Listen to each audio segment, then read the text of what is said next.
Today, I am going to talk regarding mental purification. The title of the talk will be Purifications of Goal versus Purifications of Mind.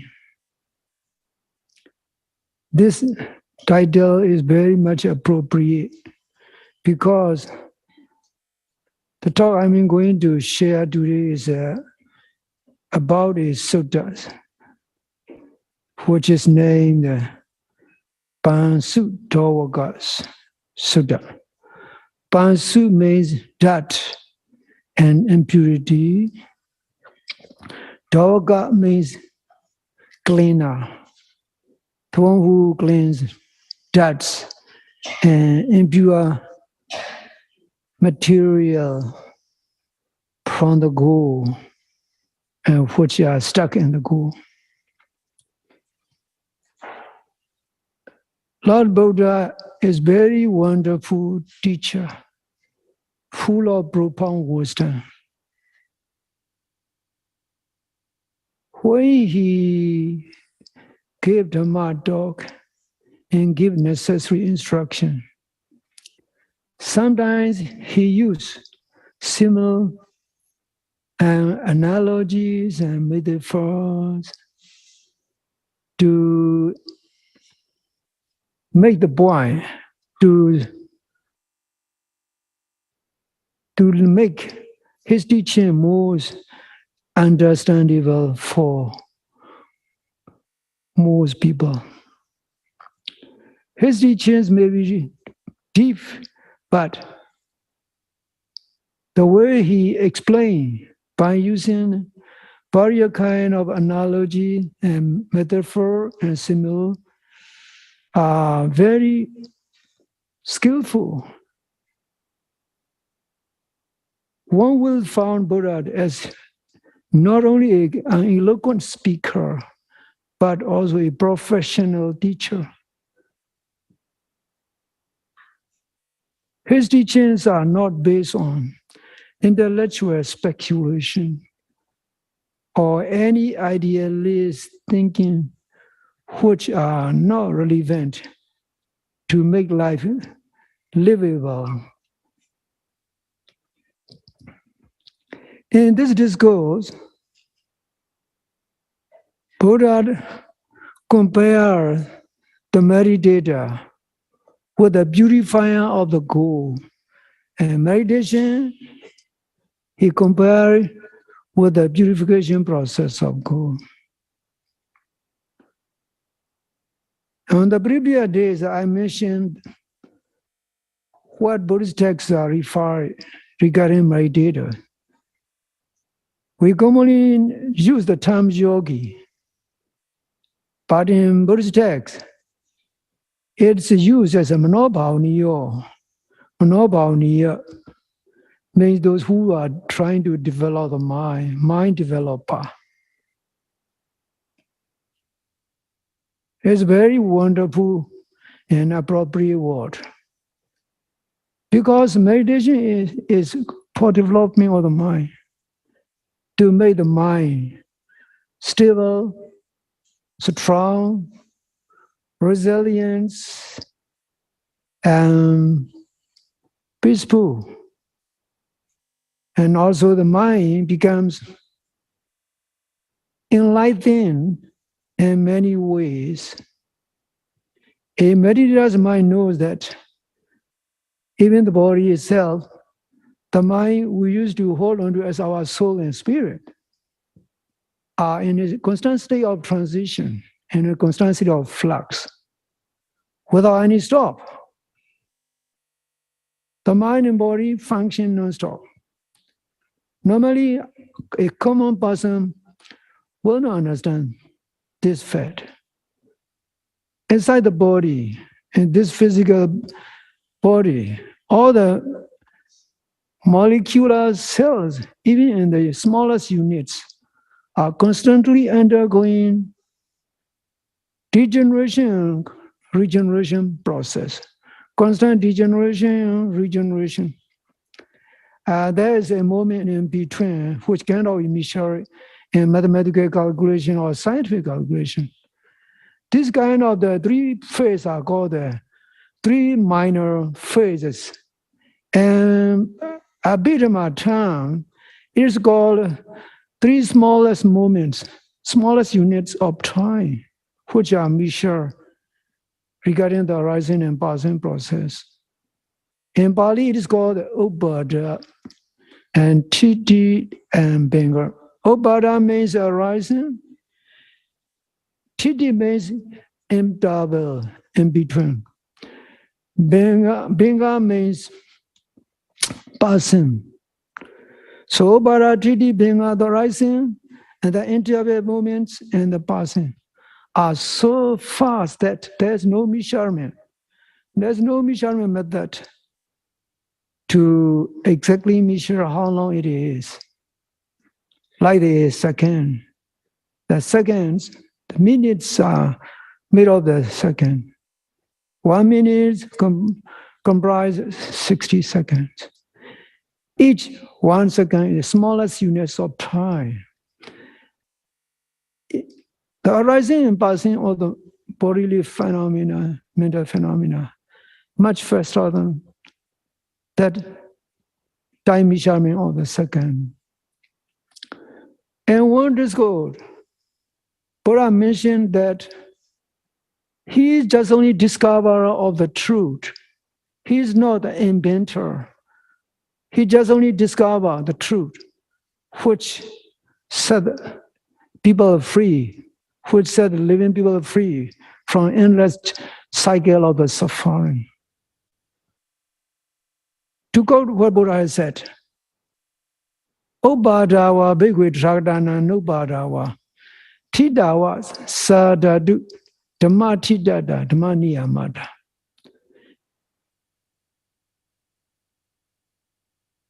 Here in this world,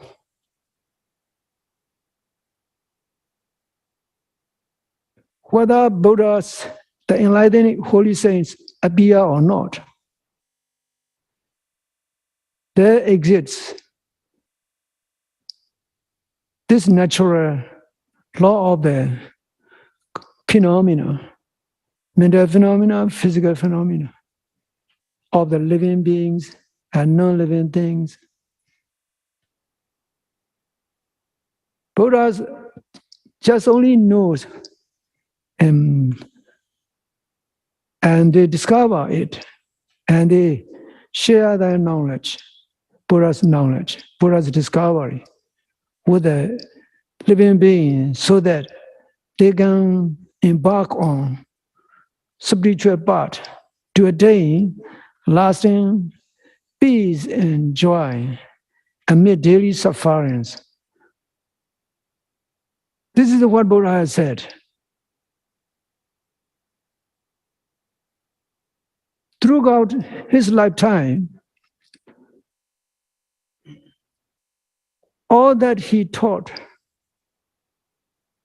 all that he instructed are aimed at promoting peace and joy and reduce suffering and remove mental suffering and mental impurities so that a person can live life with a very serene and peaceful mind, a wonderful consciousness.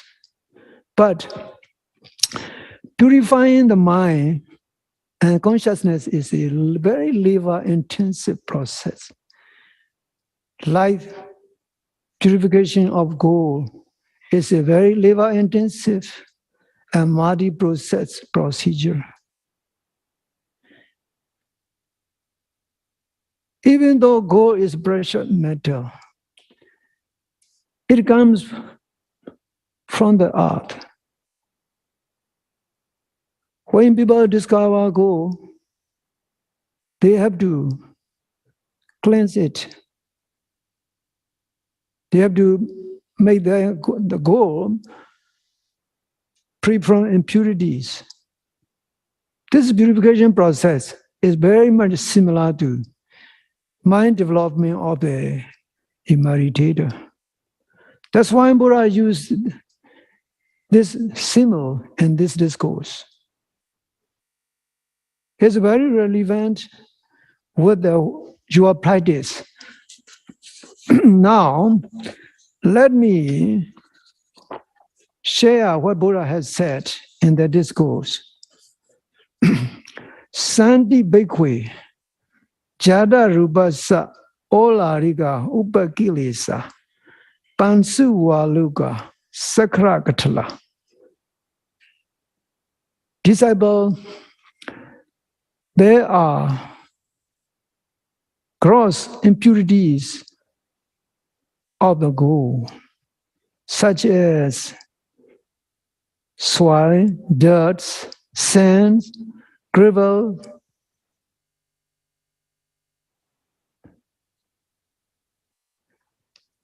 When a person trying to clean the gold, he may use that raw natural gold on the pan and the trough. In today's time, gold prospectors, they trying to clean the gold in the current of the river and mountain creek and mountain streams by using barrier techniques. One of the ancient method is to put that raw nugget of gold, raw piece of gold into the palm and clean it with water. In today's time, they used the flow of the creek, mountain creeks and streams. Thus, separating the dirt and the swells and all the muddy, loose impurities with the flow of the water. They vigorously and gently shake the pan and the trough.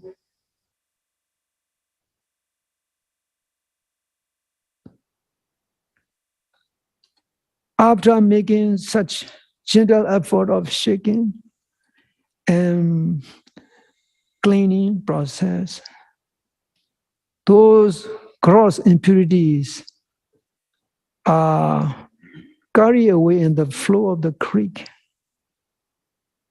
or in the water.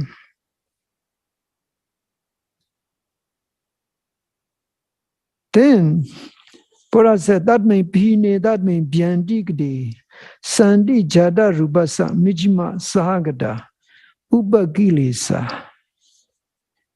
When this past process of cleaning is done, there still remains medium-sized impurities,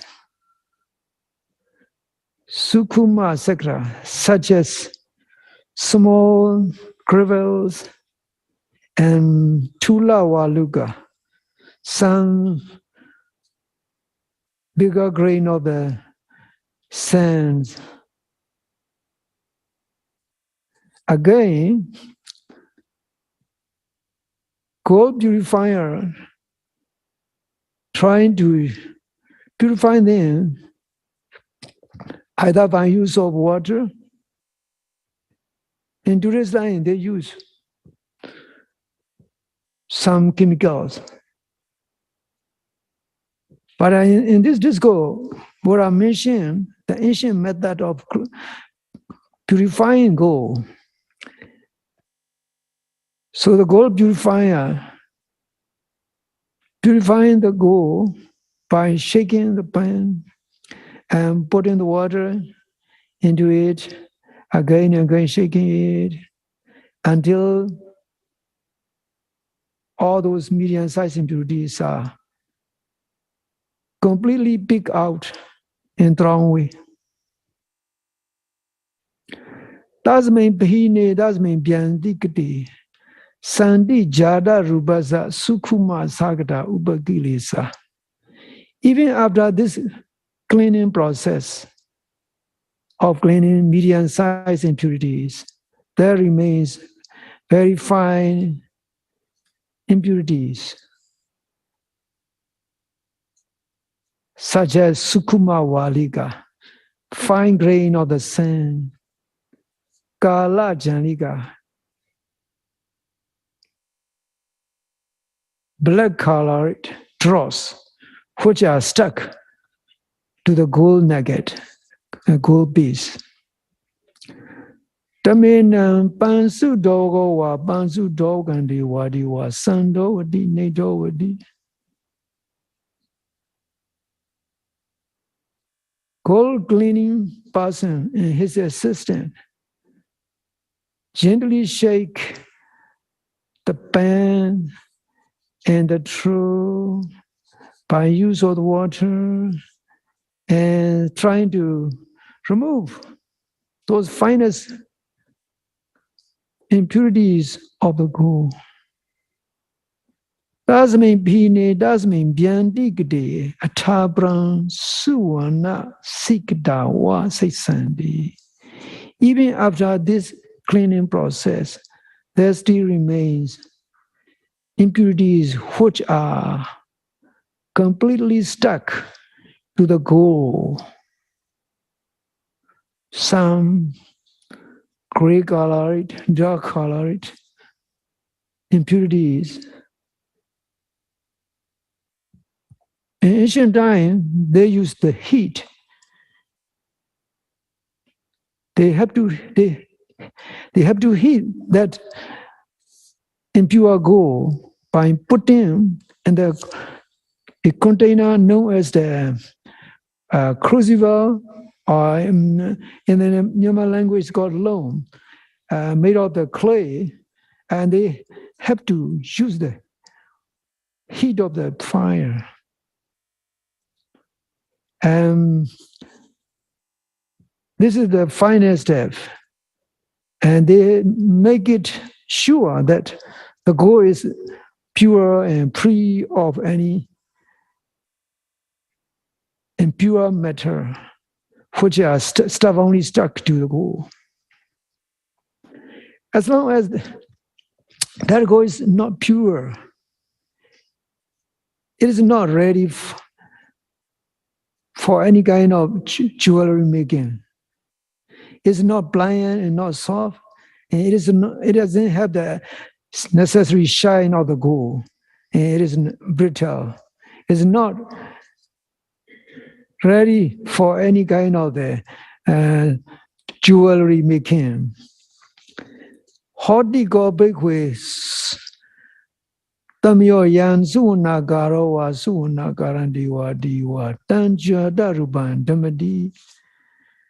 There will be a time when the goldsmith and his assistant trying to continue making gold pure, soft, pliant, and shining, ready for any kind of the jewelry making, either into the pure gold flake or the earring and necklace, the bracelets or garland. Only then the goldsmith will transform the gold into necessary jewelry. This is a word mentioned in the discourse. In today's time, in the gold mining industry, they're trying to purify gold by use of the chemicals such as cyanide, highly toxic chemical. It's the cheapest and the most effective method, even though other methods are there to use, but they are not effective like the way they use cyanide. Cyanide is very deadly toxic.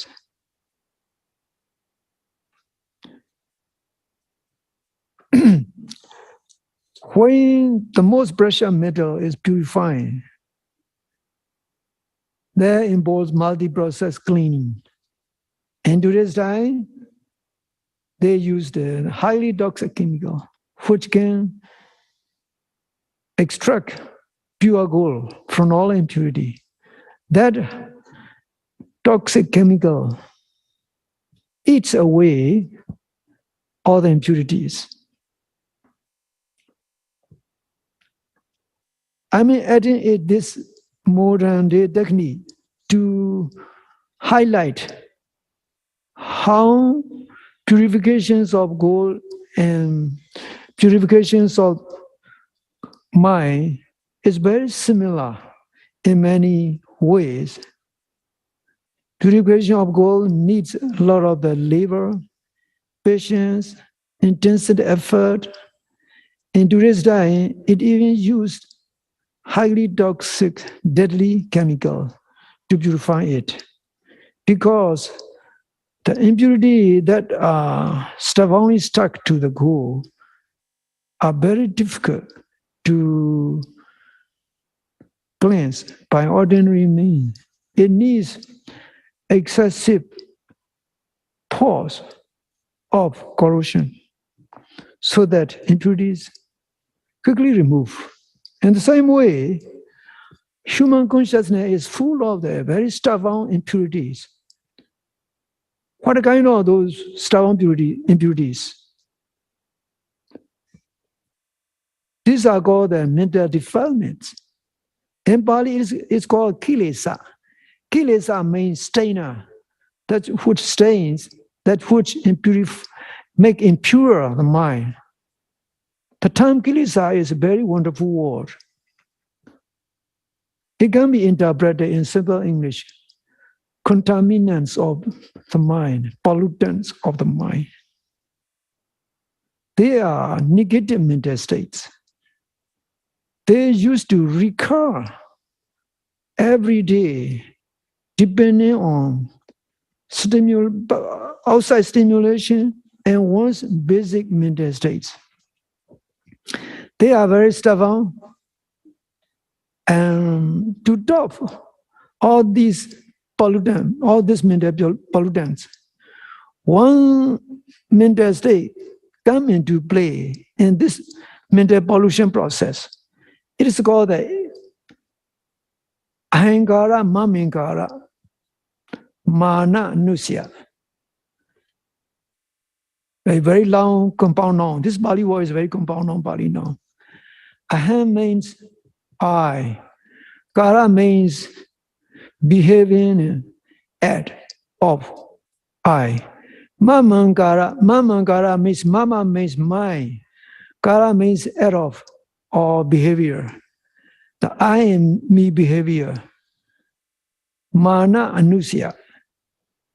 And thinking, and which is a very latent and hiding mental state, which always remain in our deepest level of the consciousness. And more simple English,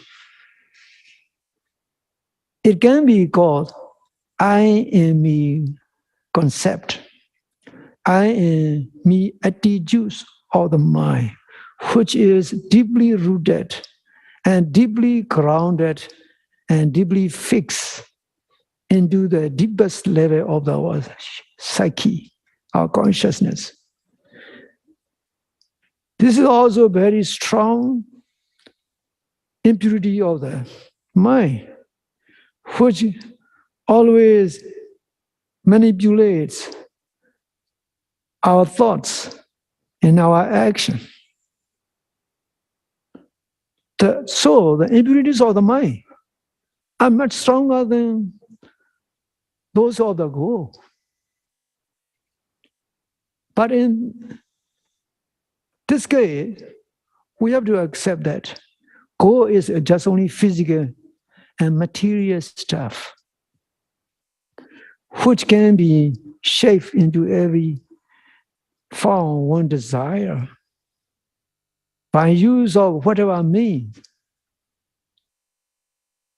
either toxic chemical or harmless water and heat. But the impurification of the mind is a totally different story. The mind is impersonal thing, immaterial state. It is just only an energy state of our mind, our being alive. It's not tangible. You cannot grab it. You cannot hold it. And you cannot train it like the way you are able to train your children. So it needs more effort, more patience, more gentle and skillful technique to purify the mind. In this discourse, Buddha simply explaining this mental purification process. Now let me continue what Buddha said in the discourse. Ewa me wanko bhikkhve sandi adijayta manuyotasa bhikkhu no ola riga upakilesa. Disciple, in the same way, there are gross impurities for meditator who is striving to develop advanced extraordinary consciousness. So for meditator who is trying to develop pure and stable consciousness, there are gross impurities, gross and easily walkable impurities. What are they? Kaya duchridam, physical impurities, which are characterized by physical misconduct. Vaji dosridam, verbal misconducts and verbal impurities. Mano dosridam, and mental impurities and mental misconducts.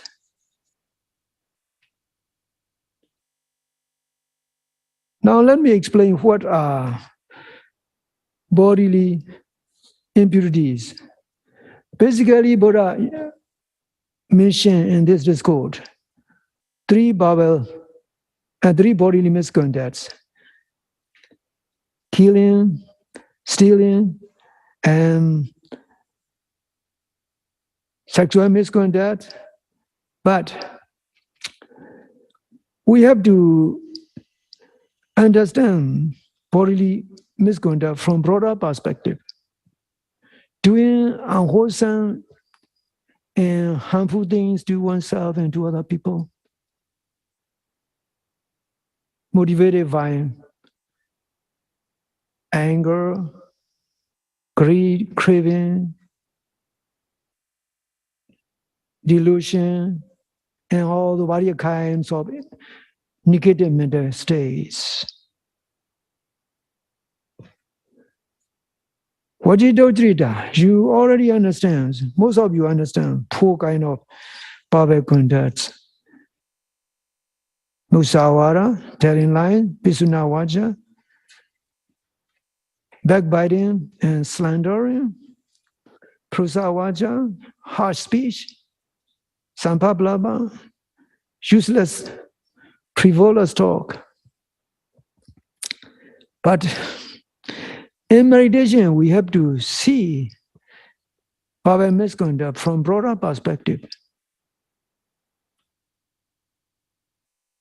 Talking this and that, especially which are not related with the meditation and which are not necessary,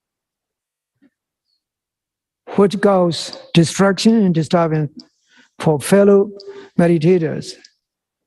And these are impurities, gross impurities, which are generated through the physical body and body actions. During meditation, a meditator is required, as a rule, if he is healthy, if he is not suffering from very chronic diabetic or high blood pressure and other health conditions, to observe 8 precepts. By observing 8 precepts, a meditator restrains his bodily action. He gives his bodily actions pure and courage. This is how Sila can keep bodily actions clean and pure. Regarding Baba contacts, observance of the 8 precepts should be enough, but following the strict instruction not to talk with the fellow meditators and not to use their phones unless it is urgently necessary. These are very important things to help one's practice progress. So Baba impurities and bodily impurities are quite easy to note and to clean. Now, Manodochita. Mental bad conditions, bad mental condition. And the Buddhist day is explained as 3 bad mental states: abhijja, covetousness, and vyavaras, aversion, and majority wrong views. But in the meditation retreat and meditation training, Manodosrita has to be viewed from a wider perspective. To clarify this, negative mental states, such as having thoughts of anger and greed and craving, even though these are harmless during meditation, harmless to other people, but they cause a lot of distraction and obstacle for meditation. So any occurrence of the negative mental state, especially defilements, has to be viewed as mental impurities. Buddha explained just only gross impurities of a meditator: kaya dujrita, bodily misconduct, vajji dujrita, poor bhava misconduct, manodosrita. 3 bad mental states.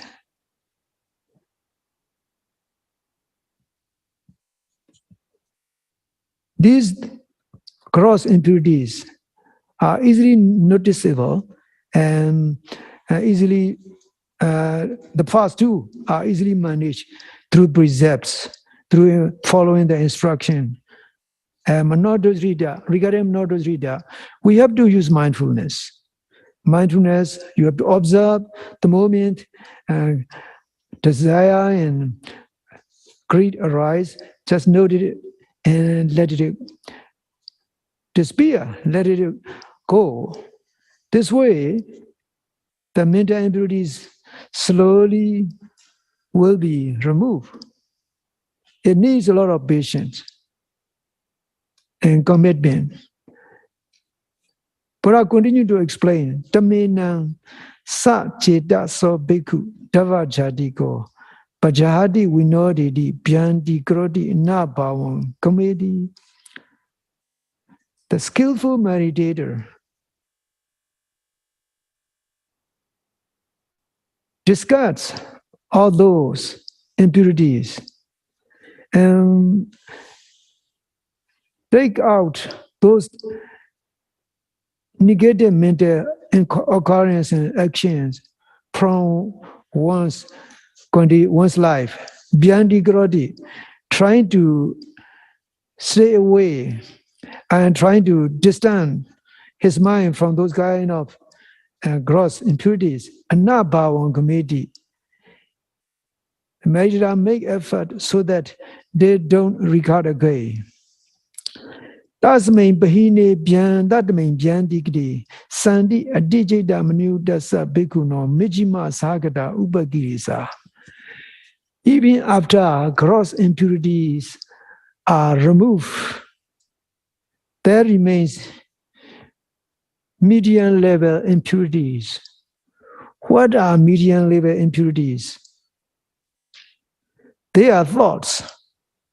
Kama vidego, thoughts associated with the sensual pleasure. Vyavara vidego, thoughts associated with aversion and anger. Vihinsa vidego, thoughts associated with harming others. These are medium mental impurities.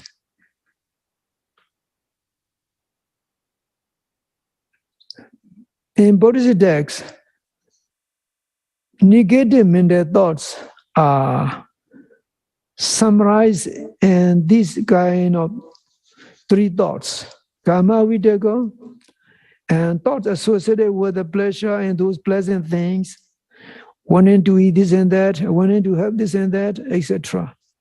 Vyavara vidego, thoughts associated with aversion or anger.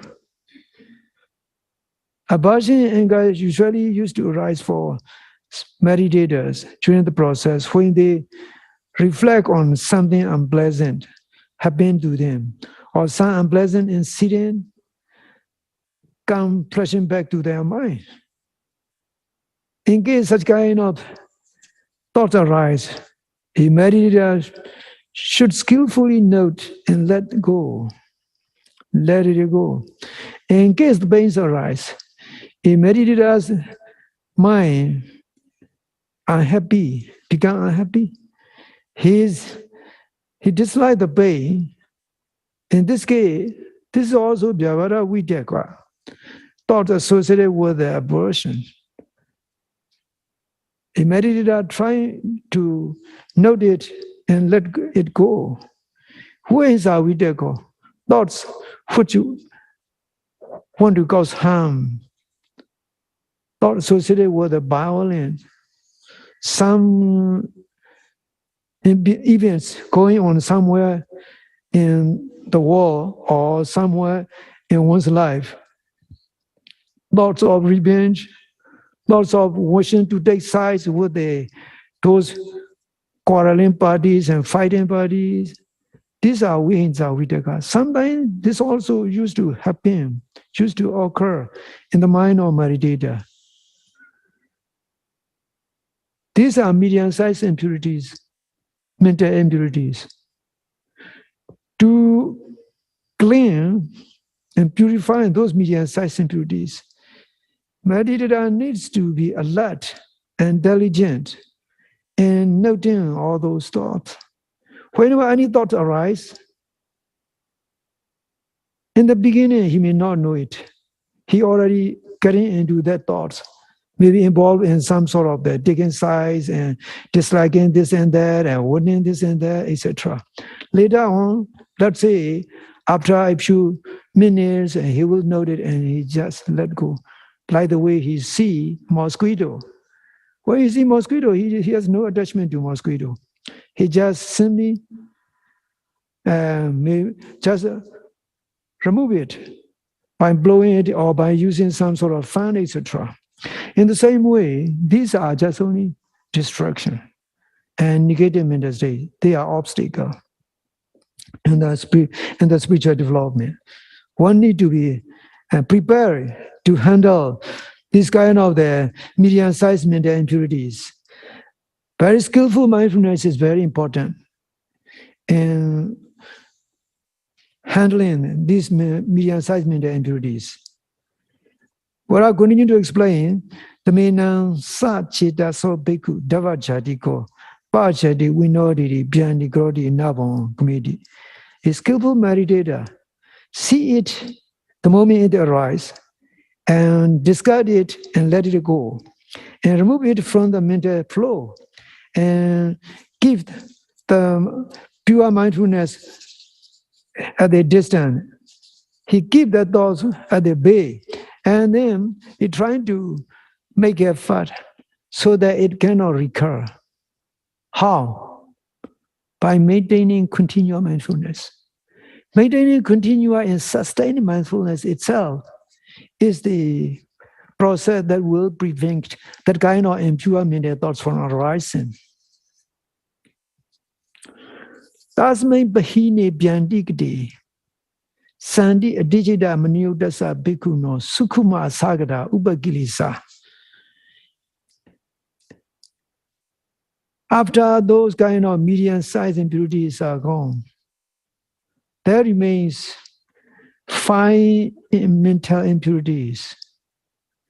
5 mental impurities. What are they? Nyadi vidego, janabra vidego, anawanyadi pati sanyudo vidego. Nyadi vidego, thoughts associated with the family members and friends. Janabra vidego, thoughts associated with the politics and locations or a particular place. Or anawanyadi pati sanyudo vidego, thoughts associated with impressing one's friend and other people. What Buddha mentioned is very simple, but we have a lot of the thoughts which have very kind of characteristic in nature. We have a miscellaneous thought. We have millions of thoughts. These thoughts are fine impurities, but they are harmless. Please remind yourself, they are harmless, even though they arise in you. Otherwise, you will be disappointed. Oh, I'm having this kind of wandering thoughts. I'm not progressing enough yet. So you will be disappointed. Don't be discouraged by having such wandering thoughts or by your nature. You don't need to blame. If you are a child, keep playing, keep running around. It is the nature of the children. In the same way, the mind will still wander off by having such kind of insignificant thoughts. What you need to do is you have to have right attitude, right mental state. This is called the Yoniso Manasikara in Buddhist text. Yoniso means proper. Manasikara, keep in mind. So in simple English, proper mind keeping. You keep the mind properly, like the way you keep your house.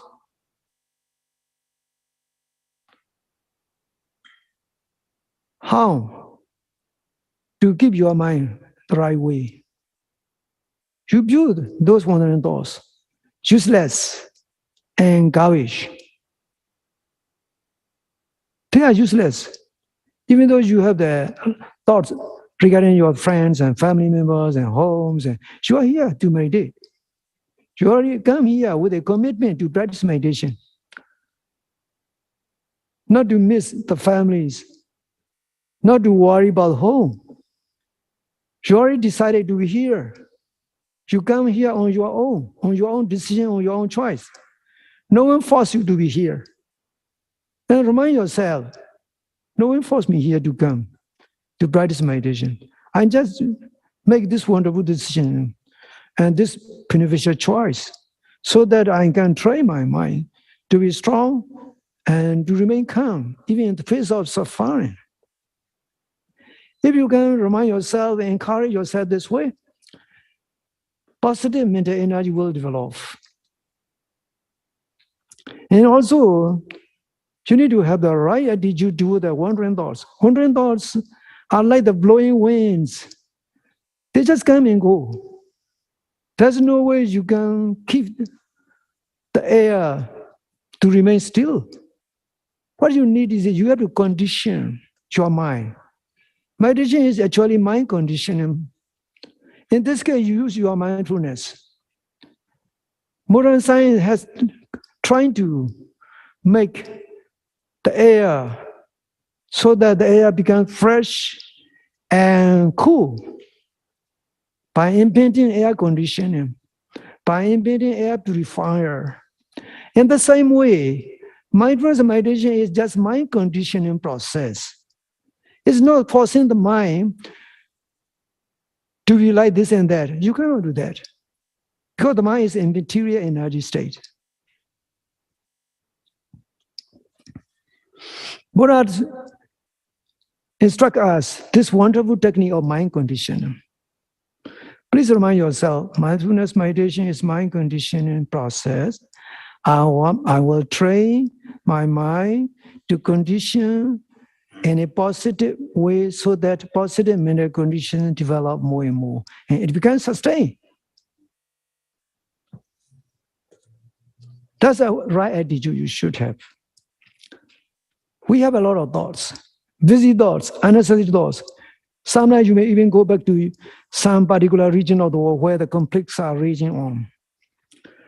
Sometimes you may have thought, I should take time, and foolishly and uselessly. Human mind is very much crazy in many ways. We need to train that mind and that wandering mind, restless mind, by practice of mindfulness. Now let me continue what Buddha said. Tamenam sachitaso bhikkhu davajatiko pachati vinodedi bhyandigrodi nabhavam kamiti. I think I should translate this word because it's very wonderful word to translate. Tamenam, that fine impurities, that incurrence of fine mental impurities, tasetato bhikkhu, a meditator who have mindfulness, davajatiko, who is skilled in the mindfulness, who know how to use his mindfulness key. Bhajati discards, throws out by letting go. Vinodedi, meditator removes it. Bhyandigrodi, it sets apart from the mind. Anabhavam kamiti, the meditator make it so that it doesn't recur again. Tasmain bhine, tasmain bhyandigde, atapram dhamma vidaga va saitsandi. When those fine mental impurities of thoughts of various natures are removed, and they no longer come back, they don't no longer occur, because sustained meditation, sustained mindfulness, uninterrupted mindfulness, but there still remain some extra fine things. What are they? Dhamma vidaga va saitsandi. Dhamma vidaga va saitsandi. In this case, this word is a two word, Dhamma vidaga, awa saitsandi. Dhamma vidaga is a compound noun.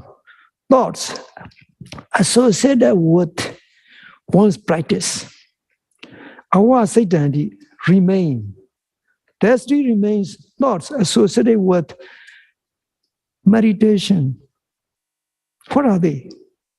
In the commentary, it is mentioned as the dasa vipassana kilesa, 10 kind of the obstacle of the meditation. Some of you may heard about that. May heard about those 10 kind of upakilesa.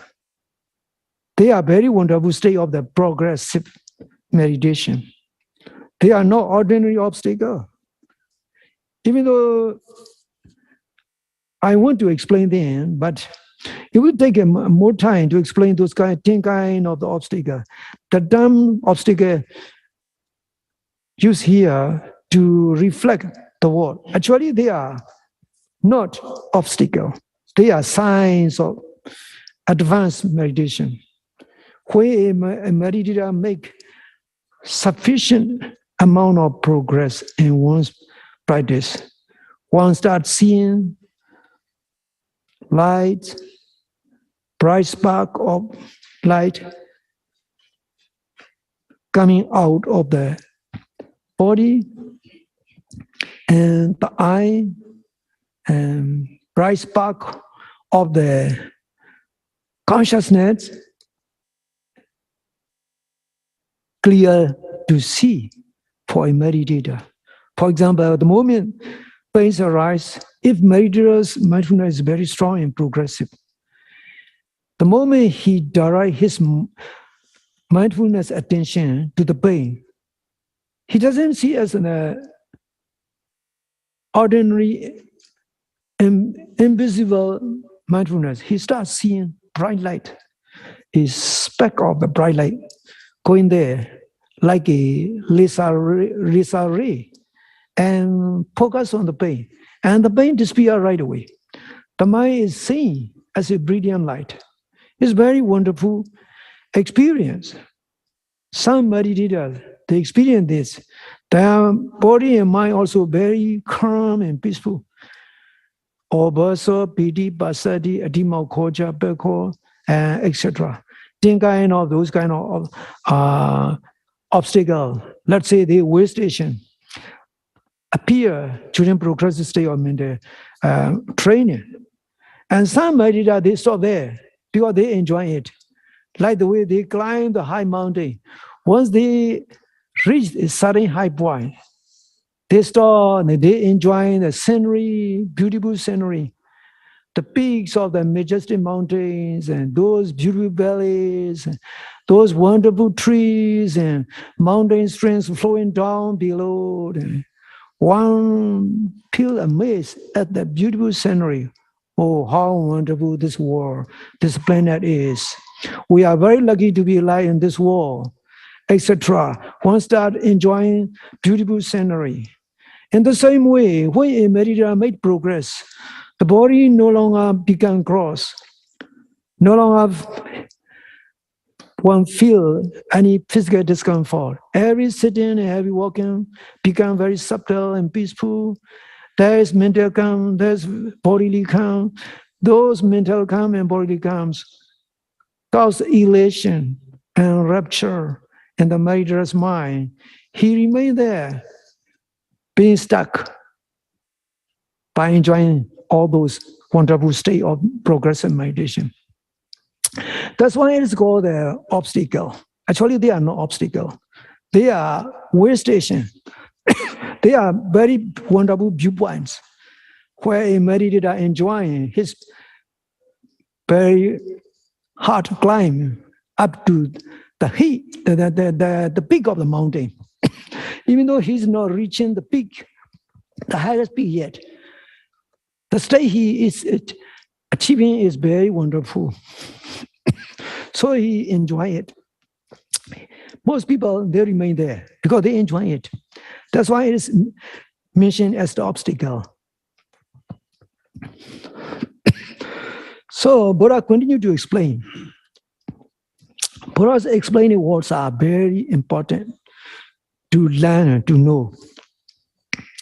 So hodi samadhi,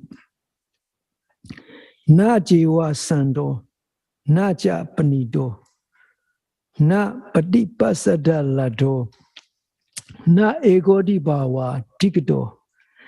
At this point, the concentration and mindfulness of meditator is still not free, not calm, because there are some mental, occasional incidents of mental impurities. Nasa panido. It is not sustained. Na patipasada lado. It doesn't remain calm. Na egodi bhava digdo. It hasn't achieved long duration, one-pointedness of the mind. Sasankara niksha varida kato. This condition, this progress has achieved through making intentional effort and also pressing of the one's craving, attachment, and meta development. This word is very complex to interpret, and that English translation book is not translated completely. This word actually means sasankhara means sa means together with sankhara means intentional effort. Neksha means by pushing oneself too much. Warida by making exerted effort. Kado develop. The concentration developed in this state is intentionally developed after making long-term intensive effort. So it is not spontaneous, yes. Spontaneous progress much more long-lasting and much more calmer, which lasts for longer hours. And sometimes it extends to many hours. So this is the description of characteristic of the concentration. At this stage, the concentration won't develop. It's not so strong yet, not sustained yet. It is developed through only making intentional effort. Hoti law bakery samayo yantan chaitan echatan yuwa sanidiri. These statements are very clear. At the previous day I explained, the minds still wander off outside. Quite seldom, not frequently. Here at this stage, the mind remains only inside. The concentration or the mind, concentrated mind remains only inside. Sanitidi is settled down. Egodi hodi. The mind's focus is only being calm and being concentrated. Samadhi, it remains fixed. So hodi samadhi sando. This concentration at this advanced state is totally calm because there are no occurrence of defilement, no occurrence of even those finest wandering thoughts. 5 hindrances are no longer in the mind. They no longer occur in the mind. Panido is a wonderfully enjoyable. Padipasati lado. This word needs explanation. Padipasati means by means of bodily calm and mental calm. Lado means develop. This sustained concentration is developed through bodily calm and mental calm. Egodi bhava digdo. It developed because the mind remains only concentrated at one point. Na sasankhara neksha warita gado. In this state, concentration is not developed through intentionally making effort. It is developed through sustained mindfulness and sustained calm.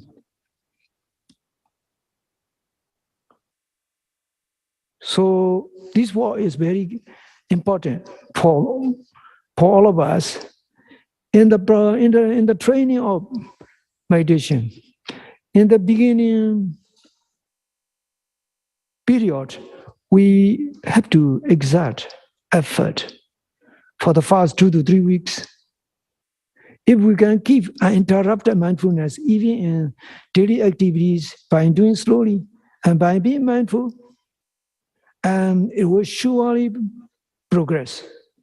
Mindfulness and practice will surely progress. When this happens, concentration and mindfulness will become automatic and spontaneous. There will be no meditator. There will be no meditation. Just only meditation itself is moving on. Those who have achieved that far and that high understand this.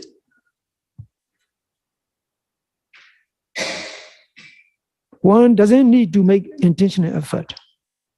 When a person reach such kind of sustained, uninterrupted, mindful sitting, mindful walking, and mindful activities, the mind is really subtle and very fine, and one's attention is also very strong.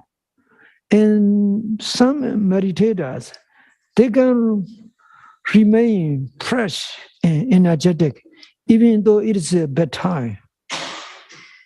In such a case, they find it very easy to practice meditation even the whole night.